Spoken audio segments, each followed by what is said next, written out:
All right, welcome back to 411 Forward. Safe streets, one of the major components to any community succeeding. And we have with us right now Amanda Schick, who is a community organizer with Safe and Sound. She's in the District 7 for the police district. And we have Rebecca Ehlers with the Boys and Girls Club. So Amanda, let me start with you. When you saw the events unfold in August and you look at what you do on the ground in that area, what caught your attention and what did you say, you know what? This is what we need to do now going forward. Yeah, absolutely. We were working with residents and youth alike that had concerns about the negative activities going on in the park. So after what happened in August, we knew that we needed to start having some community building initiatives and programs happening in the park. So we did a variety of different things like Feast and Football, which was a great event. Yeah, with law enforcement and youth and community. We were able to come together and play a football game that really brought the community together. I think we even have some pictures of that football game where, how many kids did you have out there? We had 300 people in total that very cold morning, but we had about 20 to 30 youth, about 20 to 30 law enforcement. So what was the mission? What was the message? What were you trying to do? Were you trying to create a safe environment for kids, or were you looking for them to be able to sort of feel safe and communicate to you and others about their concerns after all this happened? All of that. We had facilitated conversations with youth and law enforcement and community to kind of bridge the gap in what you were just talking about. But that event itself was great to bring people together. There aren't that many opportunities for law enforcement and youth to come together, and that was just one of them. Rebecca, you're at the Boys and Girls Club. That's right in that area, right at the center of all this. What did you observe what was going on? You deal with a lot of youth in that area. What were you seeing as the result of the events, and then what were you trying to accomplish going forward? Well, so we have actually 4 clubs that serve the Sherman Park neighborhood, and probably the most visible is our Mary Ryan Club in the middle of Sherman Park. So the unrest that happened was really almost right on our doorstep. So of course for us, we were concerned, but the following Monday it was business as usual.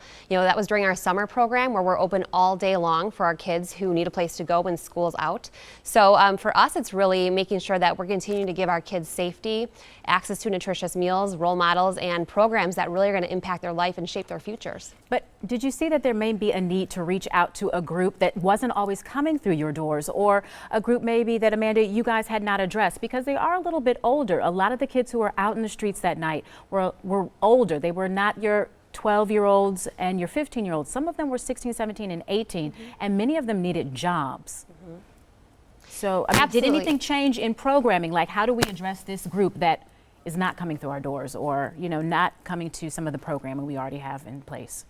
Absolutely. I think there was a lot of organizations that came together, whether it was youth serving agencies to churches to Milwaukee Police Department to county parks to really try to tackle this issue. And I think a great example of this is the Midnight Basketball League that's coming back that will serve 19 to 27-year-olds in that peak time and an age that it's often forgotten about in terms of services.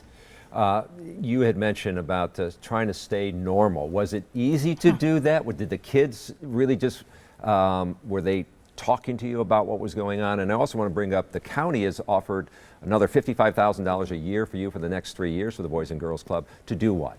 So to answer your first question, the kids, they were talking to us. We've been a sanctuary and a refuge in that neighborhood for decades, and so they certainly felt safe coming to us and talking through what they had seen or heard. But jobs is a very important part of what we offer, and job training through Boys and Girls Clubs. And new at the Mary Ryan Club, starting this month, is going to be Employ Milwaukee Teen Center program, job program in our club, where we're going to connect young adults age 16 to 24 to hopefully some jobs, and again, help them to work towards successful futures, which is very important to avoiding future unrest. Is this part of what we're talking about? Yeah, is that part of the $55,000? It is, okay. Yeah. So Employ Milwaukee and Milwaukee County have both offered funding to do this within our Mary Ryan Club, and that supports.